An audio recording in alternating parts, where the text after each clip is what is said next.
Earlier, 4 kids finally believe they have proof. They manage to photograph the thing that attacked them again. This time, it's real evidence. So they do what makes sense. They go straight to the police and tell them everything. The monster came back, they survived, and they caught it on camera. The hope doesn't last long. When the officers look at the photos, there's nothing there. No ghost, no monster, no proof. Just empty images. Only one picture shows something unusual. A clown-like figure standing in the background. Even that is dismissed without a second thought. The cops laugh it off, call it a statue or a decoration, and send the kids away. This becomes the episode's central idea. Adults refuse to see what children see clearly. Back at school, the kids try to make sense of it. If the monster doesn't show up in photos, maybe it's like Dracula, something that doesn't reflect in mirrors or cameras. Maybe it chooses when it can be seen. Then the most terrifying realization hits them. If Eddie really wanted them dead, it could have killed them in the graveyard. Instead, it let them live. That changes everything. But how do you explain something like that to adults who already think you're lying? Meanwhile,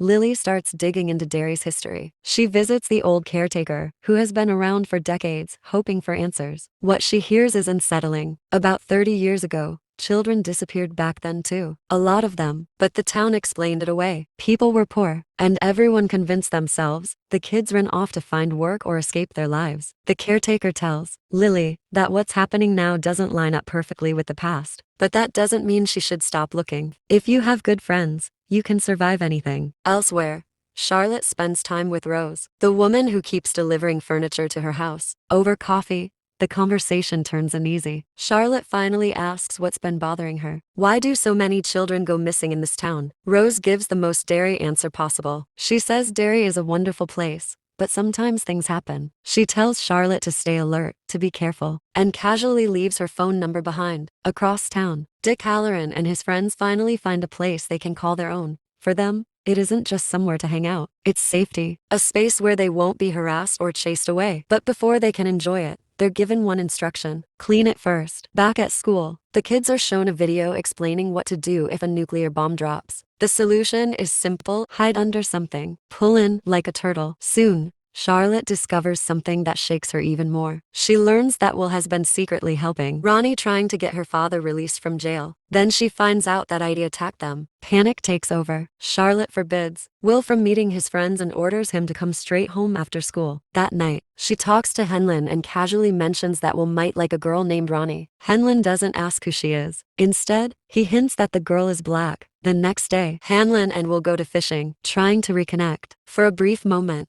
everything feels almost normal. Hanlon steps away to get bait from the car, leaving Will by the river. The water ripples. A fish swims close, but something about it feels wrong. Before Will can react, something grabs him and drags him under. Eddie rises from the water, wearing his father's face, too familiar. It tells Will he's going to burn too. This time, Eddie isn't guessing. It knows exactly what Will fears. Hanlon runs back just in time and pulls his son from the river. Will is shaking, terrified. He finally tells his father the truth. Something evil lives in Derry, and as if the town wants to prove it, a red balloon floats quietly across the sky above them. Meanwhile, Charlotte storms into the police station to confront Chief Bowers. She accuses him of jailing Hang without real evidence just because he's black. Bowers denies it immediately, claiming Hang lied and insisting the arrest had nothing to do with race. Charlotte demands to see Hang, but Bowers refuses. She's not family. No visit. She goes to Hang's house and meets his mother. Charlotte explains that she's an activist who's spent years fighting for black communities. Hang's mother tells her something that changes everything. Hang wasn't even home that night. Only he can tell where he really was. Back at the black spot, Dick and his friends finally finish cleaning the place. It feels like theirs now, safe, hopeful. But when Dick steps outside to throw away the trash, he suddenly stops. Something isn't right. He freezes. In his ear, she speaks softly, reminding him to take care of himself. It's maybe Dick's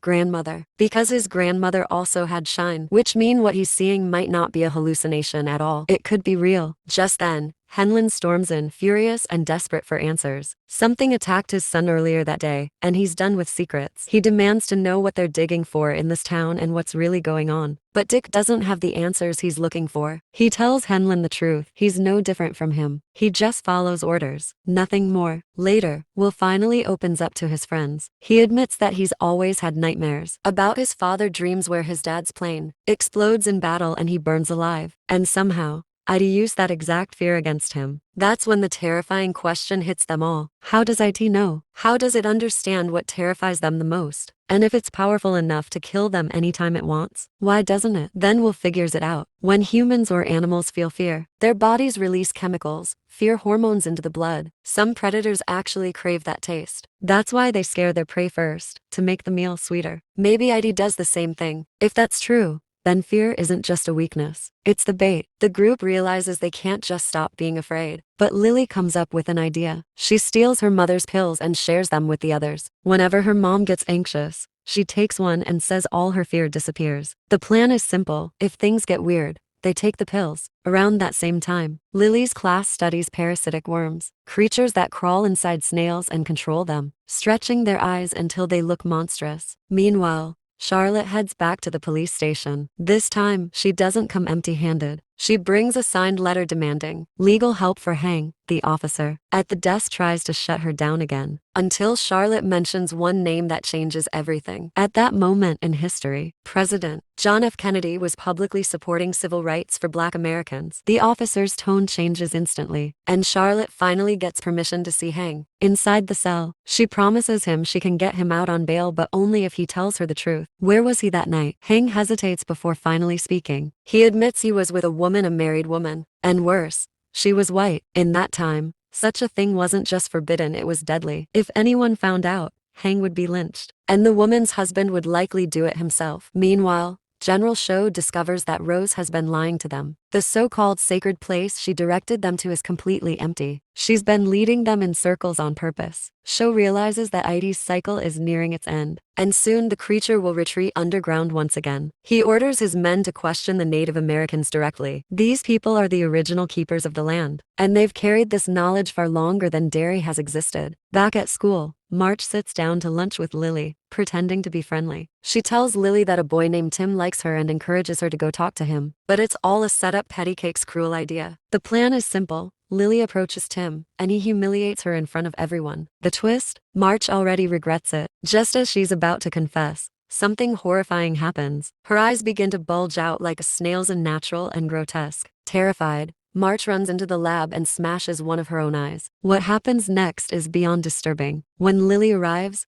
the other students rush in behind her. In the chaos, they make a terrible mistake. They think Lily is the one who hurt March. Later, Hanlon confronts Charlotte. He asks why she keeps visiting the police station. Has she started doing social work there too? He warns her bluntly he can't afford to lose his job because of her actions. That night, Will lies awake. He looks through his telescope and freezes. A clown is staring right back at him. Paralyzed with fear, he screams. Hanlon grabs a stick and rushes outside. But there's nothing, no clown, no sign of movement. The next day, Hanlon storms into General Cho's office, demanding the truth. What's really happening in this town? Cho takes him to a locked room where they're holding Taylour. The man knows where the secret lies, but he refuses to speak. So Cho turns to Dick. Dick doesn't question him. He enters his mind. He journeys deep into Taylour's memories. Back to his childhood, back to the moment Rose revealed the truth about IT. Long ago, millions of years in the past, an asteroid crashed into Earth. When it broke apart, something escaped. A demonic entity. The Native Americans found its remains. They soon realized it wasn't just a rock from the sky, it was a prison. The creature trapped inside was a being of pure evil, and the asteroid stones still carried the power to contain it. From those stones,